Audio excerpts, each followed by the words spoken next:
একদিন একটি ছোট্ট গ্রামে থাকত একটি ছেলে, নাম তার বুবু।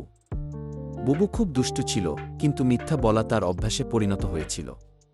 একদিন সে খেলার ছেলে চিৎকার করে বলল, বাঘ, বাঘ এসেছে, সবাই বাঁচাও। গ্রামের সবাই দৌড়ে এল বুবুকে বাঁচাতে, কিন্তু এসে দেখে কোথাও কোনো বাঘ নেই। বুবু হেসে বলল, হাহা, আমি তো মজা করছিলাম। সবাই রাগে চলে গেল। পরের দিন সে আবার বলল, বাঘ, বাঘ এসে গেছে। আবার সবাই এল, আবারও মিথ্যে। কিন্তু তৃতীয় দিন সত্যিই বনের দিক থেকে একটা বাঘ এসে পড়ল।